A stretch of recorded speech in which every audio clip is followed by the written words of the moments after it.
mhuri yeZimbabwe nyaya nezvemuzvara nhasi nyaya iyo yaitika kugokwe muvhileji imo munonzi Machaya village machief sai ndiko kwaitikira nyaya iyi kugokwe north.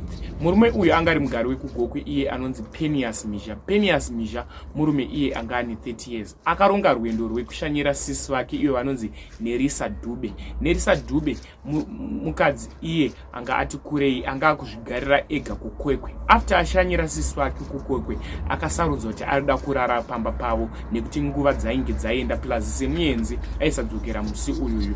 Akasarudza iye kunoti arida kunomwa doro panext door achifambisa nguva nekuti dzainge dziri kuma7 dzemanheru. After aenda panext door paaimwa doro akasvika pakudhakwa, apo paakazodhakwa akadzoka kumba na10.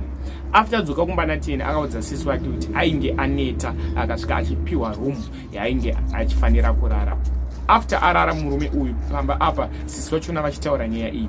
Zviri kunzi pakauya varume 3 manheru vachibvunza kuti Penias ari kupi. Pavakanzwa kuti Penias ari kupi vakazomutsvaga vakamuwana murumu mainge akarara. Apo pavakatsanga kumubvunza kuti waisa kupi bluetooth speaker yedu. Asi vakamubvunza kuti speaker yedu iri kupi. Pavaimurova vakazomutora vakati handi kutakshop kwatanga tichimwira doro vachimurova. Sisi vaPenias pavakapedzera kuona Penias achifema ainge akubuda ropa munzeve nekubuda ropa mumaziso.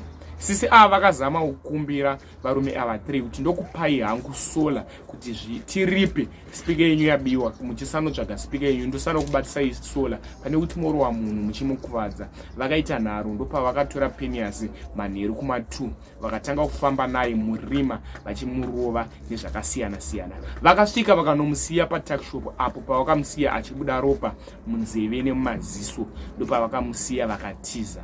Mazita evarume ava vakarova Penias kusvika afa pane iye anonzi Justice Makosi uyo ane 36 years. Kobva kwaita uyo anonzi Tawanda achiona ane 31 years. Kwaita uyo anonzi Mofat Ngube.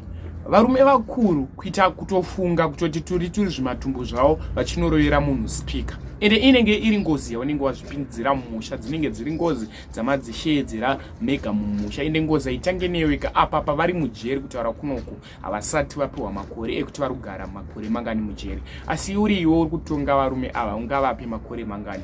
Munhu kuurayirwa bluetooth speaker kufira speaker isingasviki kana $50 ndo speaker yaurayirwa munhu. Ende watoudzwa kutonzi tokupa henyu sola tisanoripa nyaya yachona kuitira kuti musanotsvaga speaker yenyu muchiziya mbavha iyo yaba speaker yenyu makabati yedu sola yedu. Vakazviramba.